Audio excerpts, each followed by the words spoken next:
Hello, this is Dr. Christy Patton-Lokes. Welcome back to Material and Energy Balances. In this lesson, we're going to finally get started on the energy balance portion of this course. So let's begin by talking about what energy is. I'm not going to go as deeply into this because I believe you've seen this before in chemistry classes, physics classes, maybe even a thermodynamics course. Those classes, for all sorts of reasons, are going to go much more heavily into this. Here I'm going to just refresh your memory on what these are. So total energy has three components: kinetic energy, potential energy, and internal energy. Kinetic energy is going to be the energy due to motion of the system. Now this motion needs to be relative to a frame of reference. So for instance, if I walk across a room, I am in motion relative to, say, the floor, but if I have a pet parakeet sitting on my shoulder, I am not in motion relative to that pet parakeet. Similarly, if I take my frame of reference as the earth, which is what we typically do, I am, as I sit on the sofa, not in motion. However, if I take my frame of reference as the sun, as I sit on the sofa, I am moving quite rapidly through space. So kinetic energy must have a frame of reference. Potential energy also must have a frame of reference, but potential energy is energy that is being stored by the system and ready to be released on the surroundings at any moment.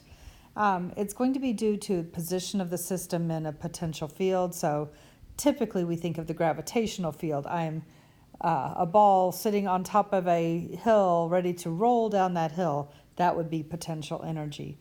But also it might be electrical or magnetic, or it could be a conformational energy due to, say, a spring or a rubber band that could be stretched and moved that way. Internal energy is the one that's probably the most challenging to understand, and this is the energy that is just simply stored inside the molecules themselves carry.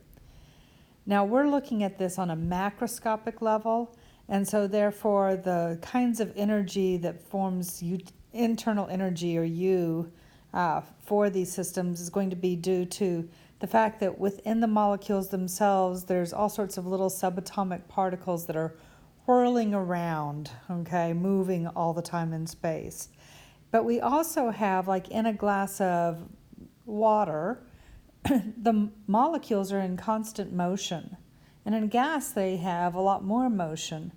And the hotter these things get, the more motion they have, and so therefore the internal energy will be changing.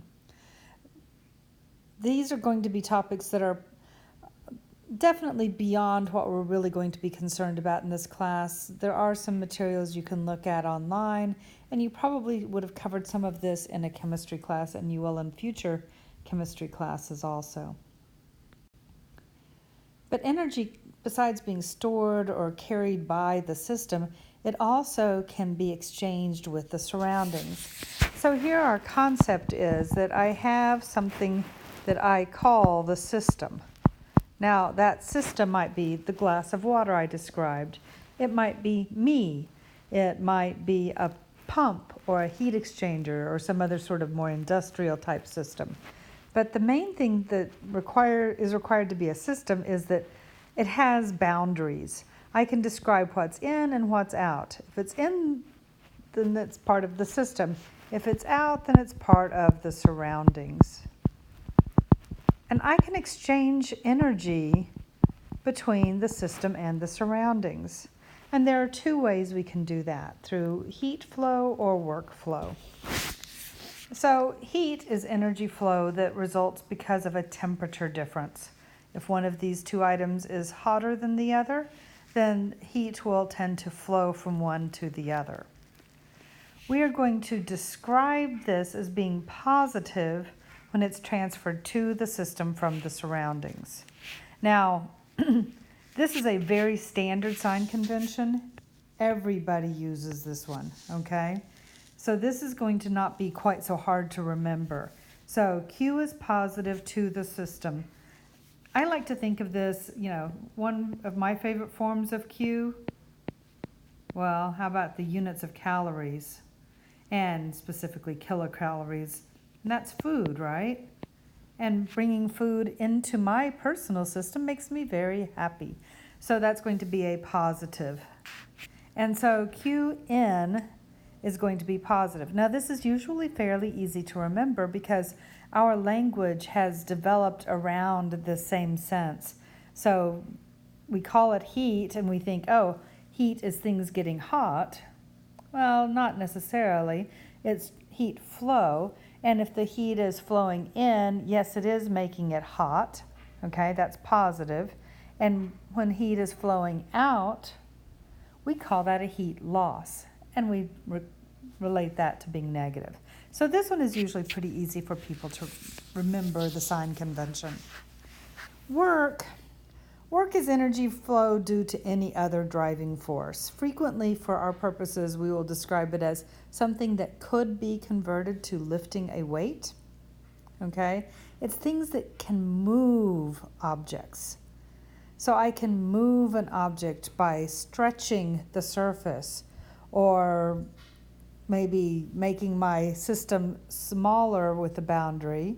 Okay, maybe it shrank, and then that would move things. So I think of work as being related to movement. If there is no movement, generally there is no work.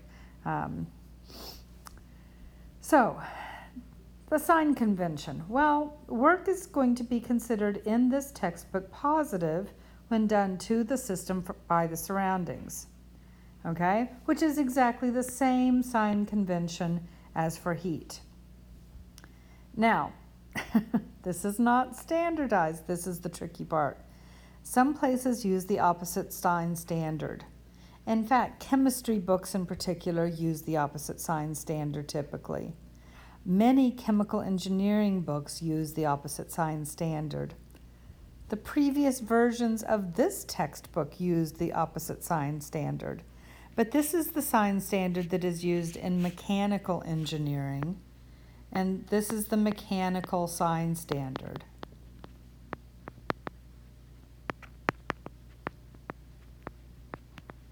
And that's going to be really important for you to know that whenever you look up anything that has work, that you verify with that textbook or whatever your source is, what their sign standard is.